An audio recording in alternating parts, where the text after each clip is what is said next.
Welcome to Off the Core. We are a group of elective teachers who are finally hitting that record button to create a podcast. This podcast is by educators for all educators. If you're an EA, first year, veteran, or anyone interested in school life, you can learn a little something while you listen. Like and subscribe to join us for some inspirational stories, exciting activities, and classroom lesson ideas. It's time for real talk from the other side of the schedule. This is Off the Core. Today's topic, or what we like to call In My Bubble, is going to be who we are. And we're going to start with Mr. Schultz. All right. My name is Mr. Schultz. I graduated college from New Mexico State University in 2017 with a Bachelor's of Fine Art, emphasizing in drawing, sculpture, ceramics, painting, and I have a minor in art history.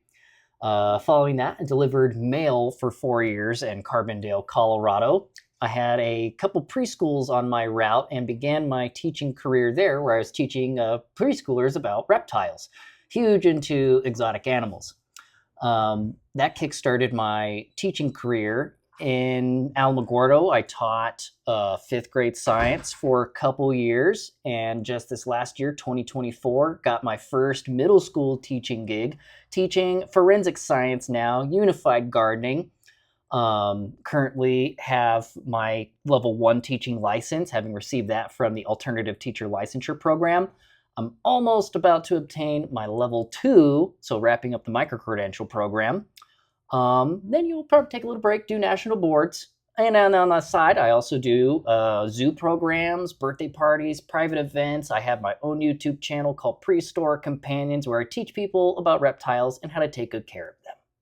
And next, we're going to introduce Miss Martinez. Hello, everyone. I'm Miss Martinez, and I teach computer science and esports at the secondary level. And this upcoming school year, it'll be my 3rd year in my current teaching position and at this current school. But I've been teaching for about 11 years already.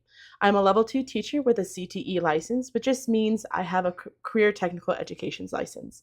I have an associate's degree in creative media technology and a bachelor's of applied sciences in creative media technology and marketing. Okay, and our last host for Off the Core is Miss Lagarda.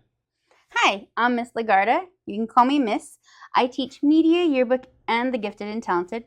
I've taught gifted for almost 7 years, and this will be my 2nd year teaching media and yearbook. I've only taught in the Las Cruces Public Schools District, but I have worked in over 7 schools in the district and worked with every grade from kinder through 12th grade. I'm a level 2 teacher certified in visual arts, language arts, and gifted and talented. I have a bachelor's of creative media, digital filmmaking, a bachelor's of arts, creative writing, English, and a master's of art, education. I'm working on getting my level 3. Now that we have introduced ourselves, let's talk a little bit more about this podcast. Our goals and mission. The goal for this podcast is to shine a light on education using a different perspective, providing information, sharing tools for teaching, strategies, activities, and learning along the way. You can always expect honest opinions and relevant information with some humor and excellent resources. What are we trying to accomplish? We want to develop a community where we share ideas, be informative, learn, encourage, and be helpful to anyone who is in or thinking about or knows someone in education. We want to uplift the community and bring teachers together and have special guests from other schools, and overall be a support system. I'm super excited to be part of a project that is going to create a support system, because I know, being a person who hasn't gone into education, being a teacher is hard. Exactly. I don't know if you guys know this, but there was actually a statistic brought out that pretty much 6 out of the 10 new hires that they have hired did not go to school for education. And if you notice, all of our degrees are definitely not in education in any way. Mm-hmm. I definitely would say in my experience, I've met and worked with a lot of different teachers in my short, 4, almost 5 years of teaching now. And the vast majority of them are, they didn't go to school specifically for education. And some of those longer term teachers said that, in my experience, some of the best teachers are those who didn't go to school specifically for education, because they, specialize in such unique and diverse backgrounds. They have so much more to bring to the table, so much more to offer. So it is kind of unique. I encourage anyone who's interested, if you work well with people, you like working with people, consider education because it is a very rewarding career path. It's super rewarding, but also at that same time, being just dropped into it for that kind of career and not knowing, but kind of knowing what goes on. But once you're actually in that classroom, you don't know. And so I think having this podcast and having that community, just giving that information for those new teachers who might be struggling is such an amazing resource and something to lean on. I could have certainly used that because, boy, that first day they threw me to the wolves and I was so lost. I had no tools. The whole year was such an immense struggle because I didn't know how to manage the classroom. I didn't know how to build meaningful, constructive relationships with the kids, let alone teach them anything. So this would definitely be a great resource for not just all you guys listening, but for us too. Please share your thoughts and ideas with us too as we embark on this crazy journey. Exactly. I agree, because when you go to your alternative licensing, it's kind of just like a trial by fire. They're like, here, you're in this classroom now. Also, you have to take this class, and you have to go to these courses, and you have to do all this. It's like, yes, I can do everything without knowing anything. Yeah. But hopefully we can help. Mm-hmm. Agreed. Until the meantime, fake it till you make it, man. Pretty much. Oh, and with that buzzer sound, it's actually time for us to get into some of our activities. So each of our hosts today actually picked one activity that they've done in their classroom, and all of these activities are little to no prep for your entry week. So these are get to know you activities for your students to know each other as well as to know yourself. So our first activity has been picked by Mr. Schultz, which is a solar SEL activity. Would you like to give a brief introduction of it? Absolutely. So solar SEL. SEL is social emotional learning, and solar stands for seated, open posture, lean in, eye contact, relaxed vibe. This is an active listening teaching strategy. So I often like to combine different like student tasks and teaching strategies. And one of those getting to know yous is a really cool Venn diagram. It's a Japanese concept called ikigai. It's your reason for being. So supply each individual with a piece of paper, have them draw 4 circles, and each circle, try to have them list as many things as they possibly can so they give themselves some options, not limiting themselves. But the first circle, what things are you good at? List some things you're good at. Second circle, what do you love? What are things that you love? Your third circle, what does the world need? And then your last, what can you be paid for? So if you can think of all those things all encompassing, this is even great for anyone who's listening, adults, it's great for everybody. But really for these kids to start thinking seriously about their futures, what are their skills? What are their interests? What's practical, that the world needs, and, what's going to pay their bills.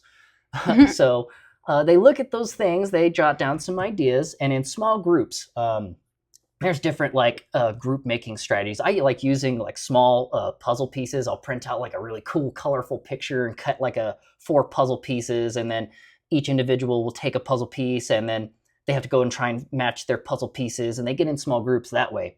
So in their small groups, now getting into the solar component of this activity, we are going to have one individual share their ikigai at a time. They'll take maybe about 20, 30 seconds to share, while the other individuals, the teacher will have talked to them separately and all right, you guys are going to pretend to ignore or seem really disinterested in the person who is sharing. So they'll do that for that whole duration that the individual who is sharing, they're going to be felt like they're being ignored or not paid attention to. Once everyone has gone through that experience, we'll come back whole group and discuss what was that like? What was it? What did it feel like not being fully paid attention to? Did that make you feel like you wanted to share more details, go into more depth? So the students get a really solid idea of what it's like to no, I didn't feel like I want to share more. This is really important and unique to me. I was so excited to share this stuff with people, but no one wanted to listen. So I just kind of shut down. So once the students actually experience that, they know what it's like to not be heard or listened to. So then we talk a little bit more about what is good active listening. We're seated, have an open posture, you're leaning in, you have that eye contact, relaxed vibe. Then we actually practice solar. We'll take turns sharing our ikigais again, but this time while practicing active listening and really what that looks like. So that kind of just hopefully will set the tone for the rest of the year when we do share aloud activities that students will, know how to actively listen. And if someone isn't, they're like, hey, you, solar. And that is my activity. So then next we can go into Miss Martinez's speed meetings. Before we go in those speed meetings, though, I do have some questions for your actual activity.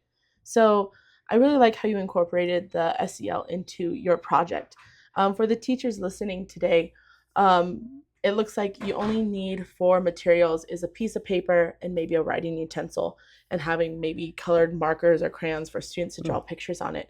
But when you're doing this project, do you typically do it only in one day, or do you stretch it out to several days? First day doing the actual paper assignment, and then the next day actually focusing more on the solar SEL for, showing the active listening and having them share.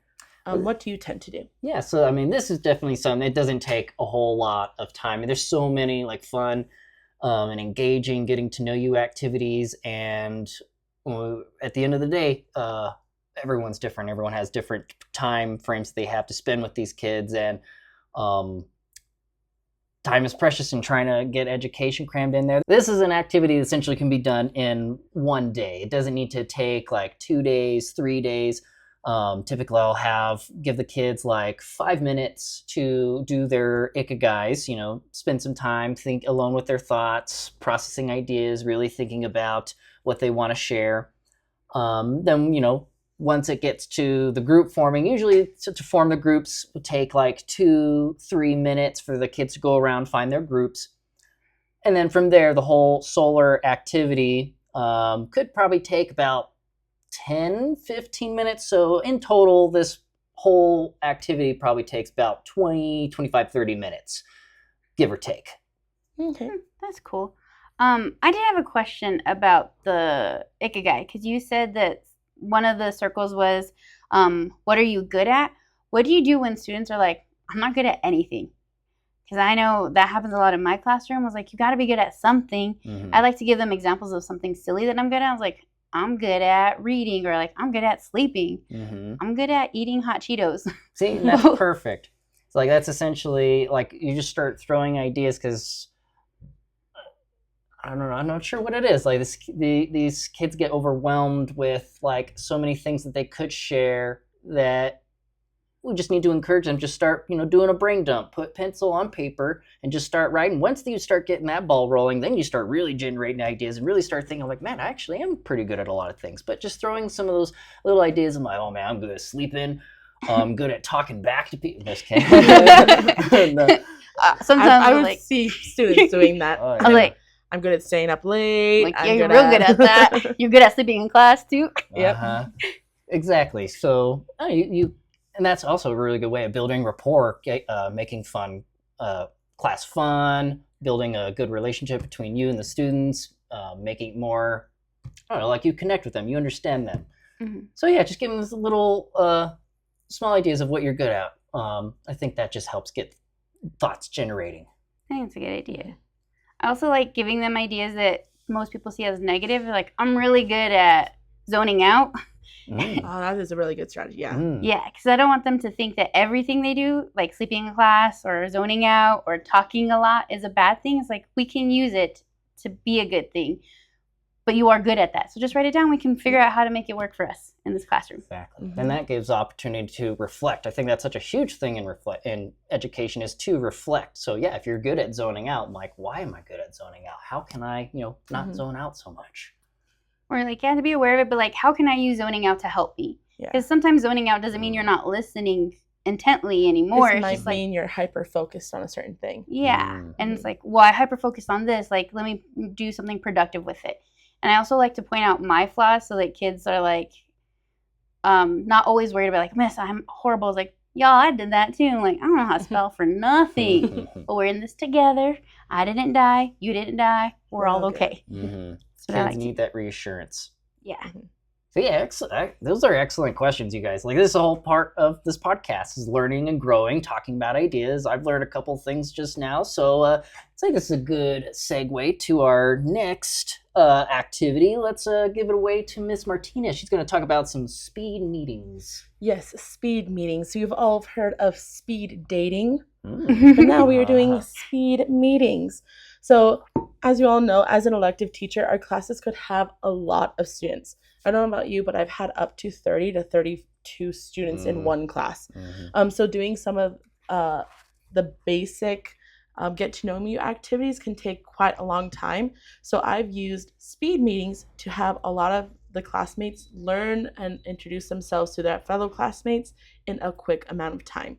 So it's very similar to speed dating. So to begin, what you want to do is you want to split your class into 2, and you want to make 2 circles. One circle on the outside and a concentric circle on the inside, which each person paired with someone facing each other. And basically what you do is you have 1 minute and they have to introduce themselves to the person across from them. Once that is done, you give them a topic or just a brief introduction. Say, ready, go. They have 1 minute. Once the timer goes off, they actually rotate one step.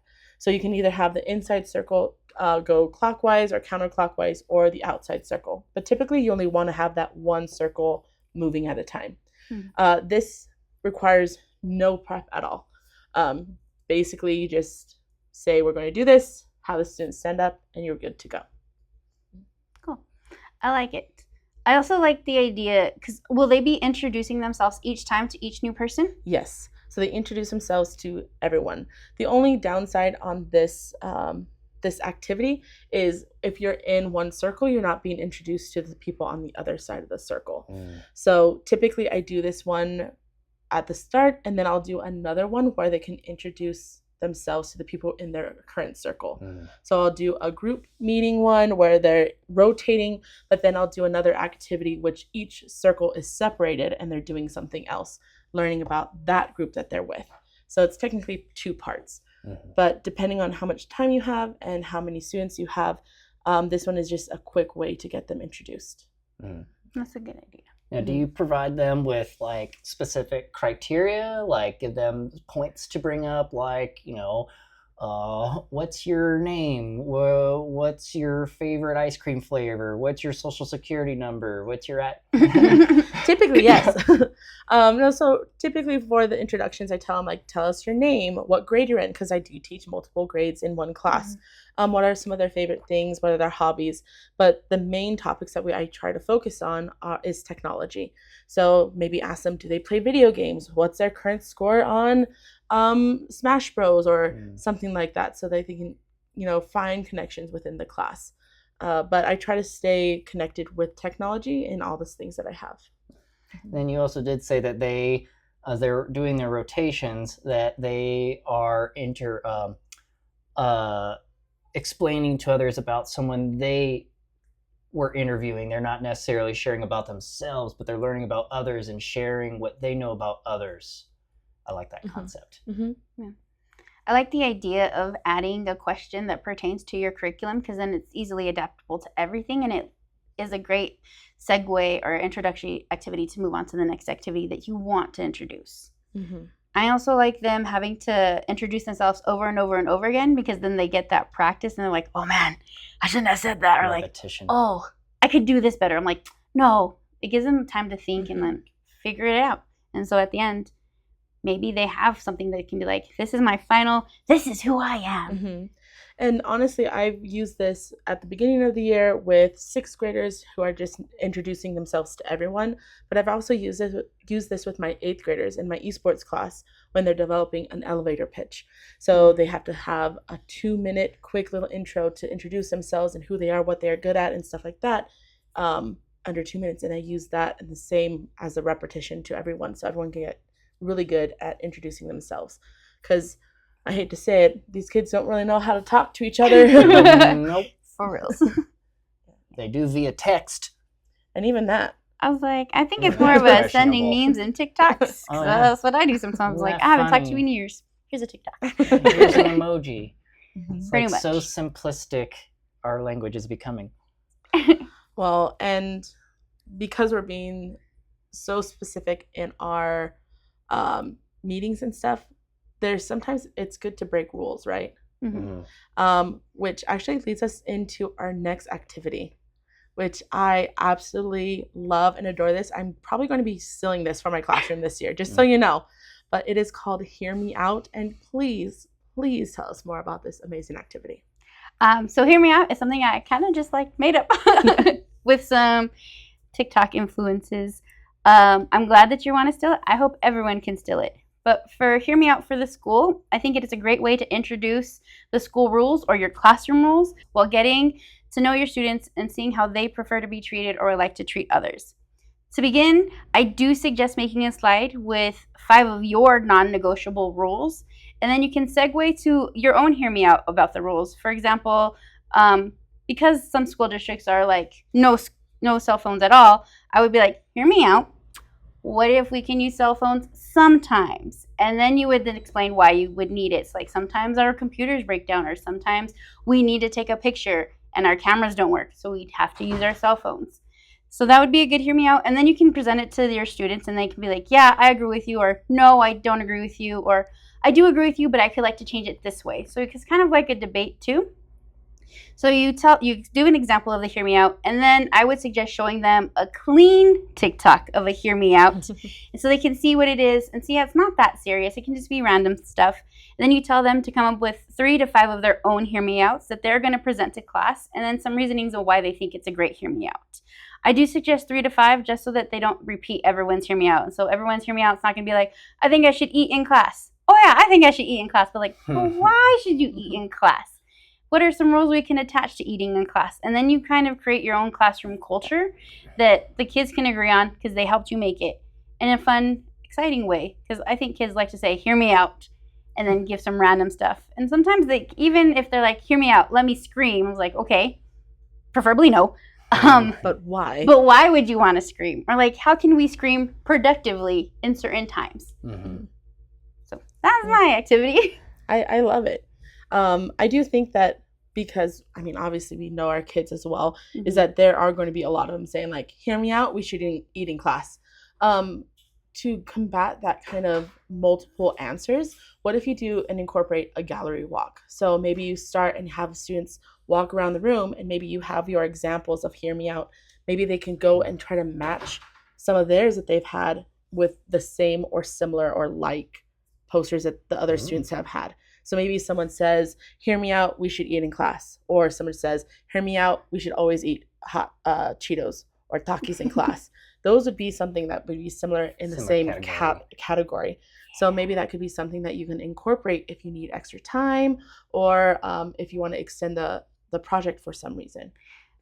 I really like the idea of doing a gallery walk, or maybe grouping them up into like a 4 corners kind of thing, so that they gather up, they say, and then you have them talk to each other and decide what is our final hear me out that we are going to present for the class that we know is going to get approved. Yeah. So they work on working together, their critical thinking skills. I really like that idea.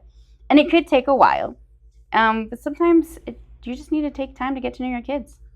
And honestly, if you're using it to also, establish your classroom culture and your rules, taking that extra time at the beginning of the year can really pay off towards the end.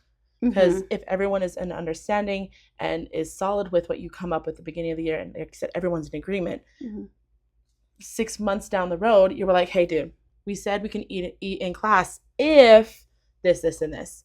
And so, I mean, I find taking extra time on rules and establishing those, it really does benefit.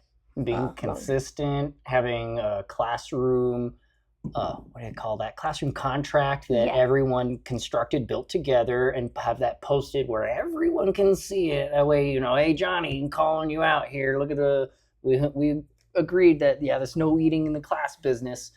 But yeah, the contract is good to hold everyone accountable, including the teacher too. So I really love this activity. I find that this is probably especially helpful where we teach here. This next school year, really want to implement more of a sociocentric component to my teaching, because the culture, primary population down here in southern New Mexico is like predominantly Hispanic, Latino, and there's a very profound sociocentric component to the way that our students learn. So I really want to include more of like these talking sort of learning strategies. And it's cool because it invites them to learn from other points of perspectives and not just, one or a few. They get deep into a topic. Really hear me out on this one, you guys. Definitely something I think I'm going to be using in my class regularly. Now, one more quick question or thought here. Is this something that how often do you implement this activity? Is it just the beginning of the year, once a week, once a month, however you feel is necessary? What's it look like? I think it would be great as just mostly a beginning of the year activity because it's kind of like a different take on a respect agreement. And I don't necessarily want to take time from class period every so often to take it, but there can be a box where you're just like, Miss, I think we need to adjust our hear me outs. Hear me out. Here's our new one kind of thing. And I also think it would be great to have it put on the wall because then you can have kids keep each other accountable, like, hear me out, man, you're not following the rules. Or hear me out, maybe we shouldn't have done that kind of thing. Kind of like everyone keeps each other accountable. They're like, oh, hear me out, I totally messed up, but can I do this to fix it? And I'm like, I'm willing to hear you out. Because at the end of the day, you just want to hear people out, to see their perspectives, to see what they're doing and why. And I think that will really create a better connection with the students. And because they're still students are still kids, even though they say they're not, they're still children and they're still learning the ins and outs of life. And so if they say, well, hear me out, I think we should be able to do this, maybe that is their logic. But we as the teachers and as adults have to tell them, like, well, hear me out. We don't do this because of A, B, C, and D. Right. So just giving them that chance and opportunity to learn from their mistakes or to learn from what they're doing is just always, I think, the approach that we should always take. So nonetheless, no, your activity is excellent, and I'm going to be using it. Thank you. I'm glad. Oh, that reminds me. If you liked our activities that we covered today, you can grab the resources in our description below. And I feel like all three of our activities I don't really see very often. And so for me, beginning of the year activities, I think they seem so boring or so childish, especially since we're in secondary education. A lot of the kids are going to be like, ugh, another bingo sheet, really, miss? These are some 3 great examples that are designated for the beginning of the year, but are super different. So I really like how we have these examples for people. I think in a way we all kind of like borrowed elements from different student tasks and teaching strategies to create our own unique kind of activities. And at the end of the day, if you are a teacher, educator who does, just like simple getting to know you bingos and things, I think what makes a difference there is how you implement it. If teacher that has emphasis and positivity, I mean, it's how you present it. I mean, all right, guys, we're gonna do a getting to know you bingo. Turn it in when you're done. Like, don't be boring. Like, if you're having fun, the kids are having fun. And if the kids are having fun, they're learning. So, and that's actually something I tell all the new teachers that I work with is that when you're making your lessons or you're doing an activity, if you're not having fun doing it, your kids aren't having fun doing it. And so that's why for when I do my projects, I make sure like, oh, I would want to do this, or I am probably having more fun than the kids. But if they see that I'm enjoying it, it's more than likely that they're going to have that buy-in and actually join in my craziness. 100%. And I'm totally fine making a fool of myself in the classroom because what are we teachers? That's kind of what we do. But just making that fun environment and that welcoming environment is just really what it's all about. Yes. I love to be super dramatic. Sometimes I'll just throw myself against the board. I'm like, oh, again, guys. But I also think these are great because you mentioned that we kind of took bits and pieces. I do recommend not reinventing the wheel. Just maybe make it fancy. Add a cool rim that is more you. Or even like how you have Hear Me Out. That's kind of like more of a TikTok trend right now. Yeah. So maybe it's not so much as a Hear Me Out, or you can just change it to fit the slang of the youth today. Yes. So just like you said, don't reinvent the wheel, but make sure you're having fun while doing it. I'd also do suggest being on TikTok to get a better understanding of your kids, and you can change it to their language, their lingo, and they love that. Whenever you say a catchphrase that's very popular, they're like, "Oh my gosh, that's not cap. You, miss." They're like, "Oh no!" That's They find it so cool. That's so Sigma. Yeah, and then you can also, they know that you know what they like, and it builds better relationships with them. Because at the end of the day, these getting to know you activities are about building relationships. That sound means that we are at the end of our podcast for today. Before we leave, we want to give a special thanks to my home away from home, Thomas Brannigan Library. where we planned, scripted, and recorded our very first episode of this podcast. So please remember to support your local libraries. They are amazing places for resources, activities for all ages as well. It's a great place to be. Thank you for joining us and listening to Off the Core. We hope you had fun and heard something you liked in our activities. Don't forget to like and subscribe to join us on our podcasting journey. Remember, all activities, resources we've explored today are in the description. This is Off the Core, and we're going to leave you with an inspirational quote. Start where you are. Use what you have. Do what you can. Arthur Ashe. Bye. Bye.